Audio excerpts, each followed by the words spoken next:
నీలి నీడ ఎంత ప్రేమగా అన్యోన్యంగా కాపురం చేస్తున్నా అప్పుడప్పుడు ఈ పాడు మనసు ఎందుకు పక్కదారి పడుతుందో, మన ఆలోచనలే అనుమానపు పెనుభూతాలై మనల్ని ఎందుకు దహించి వేస్తుందో ఈ కథ ద్వారా తెలుసుకుందాం. నీలి నీడ వినండి. బస్సు ఇప్పట్లో వచ్చేట్లేదు. టైంకు వెళ్ళకపోతే అవతల పని చెడిపోతుంది. ఈ బస్సులు ఎప్పుడు ఇంతే, అవసరం రోజే ఆలస్యం అని విసుక్కుంటూ వాచి చూసుకున్నాడు. గుంటూరు బస్టాండ్లో గంట నుండి వెయిట్ చేస్తూ ఉన్న అభినయ్. 1 గంట అయింది. 4 గంటలకు నెల్లూరులో బిజినెస్ అపాయింట్మెంటు. ఈ టెన్షన్ తగ్గడానికి సెల్ ఫోన్ చూసుకుంటూ ప్లాట్ఫామ్ మీద అటు ఇటు తిరుగుతున్నాడు అభినయ్.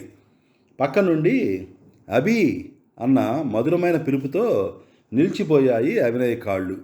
5-6 ఏళ్ల నాడెప్పుడో తీయగా, ఆప్యాయంగా, అవసరంగా అహర్నిశలు వైజాగ్ వీధుల్లో, బీచుల్లో, హోటళ్ళలో, రూముల్లో వేల సార్లు విన్న పిలుపు అది.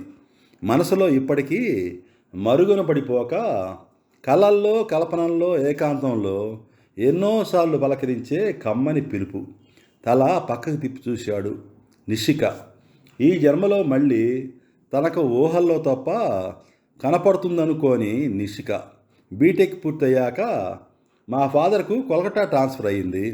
అక్కడికి వెళ్ళాక ఫోన్ చేస్తాను.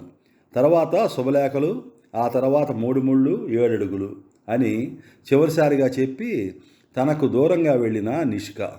తిరిగి ఇన్నాళ్లకు, అది నాకు పెళ్ళయ్యాక, 2 పిల్లల తండ్రిని అయ్యాక ఈ గుంటూరు బస్టాండ్లో ఎంత విచిత్రం అనుకొని, హలో నిషి, నీవా అంటూ అటువైపుకు 4 అడుగులు ముందుకు వేశాడు.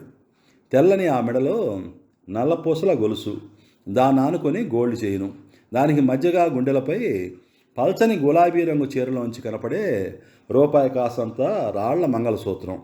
పర్వాలేదు, నిషి కూడా పెళ్ళైపోయింది అనుకున్న మీదట, నిషి నువ్విక్కడ, నాకేదో కలలా ఉంది అనేంతలో నిషి హ్యాండ్ బ్యాగ్ భుజాన ధరించుకొని అభి చెయ్యి తన చేతిలోకి తీసుకొని మృదువుగా నొక్కి, క్యాంటీన్లోకి వెళ్దాం పదా అంటూ దారి తీసింది.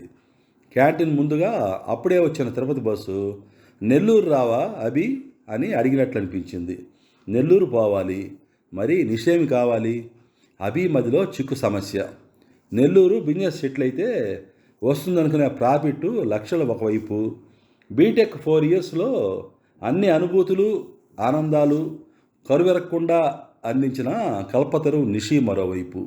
ఆశ నిషి వైపే మొగ్గింది. కాంత తర్వాతనే కదా కనకం.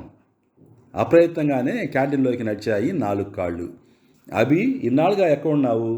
నేను లేని జీవితం ఎలా గడిపావు అని అన్నది నిషిక ఒక మూలన కుర్చీలో కూర్చుంటూ. నేను అదే అడగాలనుకుంటున్నాను నిషి. ఏమైతేనే పరిస్థితులు మనల్ని ఇన్నేళ్లు విభజించి పాలించాయి అంటూ టేబుల్ కిందగా అభి కాలు నొక్కింది నిషి. ఆశగా నిషి కళ్ళల్లోకి చూస్తూ, నిషి, నీకింకా ఆనాటి చిలిపితనం పోలేదు. అవును నిషి, ఇంతకు మీ వారేం చేస్తుంటారో చెప్పలేదు అన్నాడు అభి. నువ్వు ఇప్పుడే కదా అడుగుతున్నావు అని భర్త గురించి, పుట్టిన 2 పిల్లల గురించి చెప్పింది నిషి. అరగంట గడిచిపోయింది. 2 కాఫీలు, 2 కూల్ డ్రింక్స్ ఖాళీ అయ్యాయి. చెరో 2000 మాటలు ఒకరి మీద ఒకరు దొల్లించుకున్నారు. 10 సార్లు నిషి అభి చెయ్యి పట్టుకొని గిల్లింది. 2 సార్లు అదే చేతిని ఎవరు చూడకుండా ముద్దు పెట్టుకుంది. 7 సార్లు కుర్చీ కింద కాలు నొక్కింది. అంతేకాకుండా సరిగ్గా వారానికి 2 విజయవాడలో ఒక రాత్రి 4 పిల్లల్ని, ఒక భార్యను, ఒక భర్తను మర్చిపోయి గడపడానికి ముహూర్తం ఖరారైపోయింది. నెల్లూరు ప్రయాణం సెటిలై బిజినెస్ కాంట్రాక్టు అగ్రిమెంటు రద్దయినా వారం రోజుల తర్వాత విజయవాడ ఏసీ లాడ్జీ రూములో నిషితో లక్షలు పోసినా తాను కొనలేని ఆనందం, అనుభూతి పొందటానికి ఒక రాత్రి గడిపే కాంట్రాక్టుకు అగ్రి అయి వస్తున్నందుకు తనలో తానే వింతగా నవ్వుకున్నాడు అభి. వారానికి విడిపోయి గడిచిన 6 ఏళ్ల కాలం మరుగున పడిపోవాలంత ఆత్రంగా, ఆబగా సుఖాన్ని అనుభవించారు ఆ రాత్రి. గతంలో గడిపిన 4 సంవత్సరాల మాధుర్యాన్ని మన్నం చేసుకుంటూ బోల్డెన్ని కబుర్లు చెప్పుకున్నారు. ఉదయాన్నే టిఫిన్ చేస్తూ, అవునే నిషి, రాత్రి ఇక్కడ గడిపావు కదా, మీ వారికేం చెప్పొచ్చావు? ఊర్లో కానీ లేరా అడిగాడు అభి. లేకేం, ఊళ్ళోనే ఉన్నారు. రాత్రి మా అమ్మ చావు బతుకులో ఉన్నట్టు కల వచ్చిందని, పోయి ఆమెను చూడందే మనసు నిలవదని చెప్పాను. నమ్మాడు. నమ్మి పొమ్మన్నాడు. మరి పిల్లల మాట ఏమిటి? ఆయన దగ్గరే ఉంటారు. అవునులే, మనకడ్డం కదా చిలిపిగా అన్నాడు అభి. కాదులేవోయ్, వాళ్ళు ఇంటి దగ్గర ఉంటే చచ్చినట్టు ఎటు కదలకుండా ఇంటి పట్టునే ఉంటాడు ఆయన. ఆహా నిషి, నీ తెలివి అమోఘం అంటూ నడు మీద చేయి వేసి దగ్గర లాక్కున్నాడు అభి. ఇష్టమైన వారి దగ్గరికి చేరటానికి ఎన్ని అబద్ధాలో, ఎన్ని కల్పనలో, ఎన్ని నాటకాలో, ఇంకా ముందు ముందు ఇంకెన్ని నాటకాలు ఆడాలో ఈ అబ్బాయి గారి కోసం అంటూ ముక్కు పట్టుకు ఊపింది నిషి ముద్దుగా. నిన్నింత సమయం అయిపోయాక చెరో బస్సులో ఎవరి గమ్యాలకు వాళ్ళు చేరుకున్నారు. సరిగ్గా 10 రోజులకు ఉదయాన్నే కాఫీ ఇస్తూ, ఏమండి, రాత్రి మా అమ్మకేదో అయినట్టు భయంకరమైన కల వచ్చిందండి. ఏవైనా సరే నేను ఈరోజు మా అమ్మగారింటికి వెళ్ళొస్తానండి. ఈ ఒక్కరోజుకు మీరు పిల్లలను చూసుకోండి. పగలంతా పని మనిషిని చూసుకోమని చెప్పాను. ఇక రాత్రికి అంటారా, రిషి పెందలాడే నిద్రపోతాడు. నానిని మాత్రం సగం రాత్రి మీద ఒక్కసారి లేపండి, లేకపోతే వాడు పక్క పాడు చేస్తాడు. రేపు ఉదయం 10 గంటలకు తిరిగి ఇక్కడ ఉంటాను కదా, ఎంత ఒకే ఒక్క రాత్రి మా అమ్మ దగ్గర ఉండొస్తానండి అంటున్న భార్య భాగ్యం మాటలకు హతాశుడైపోయాడు అభినయ్. 10 రోజుల క్రితం నిష్క చెప్పిన మాటలు గుర్తుకొచ్చాయి. అనుమానంతో గుండె మండిపోయింది. కోపం కట్టలు తెంచుకుంది.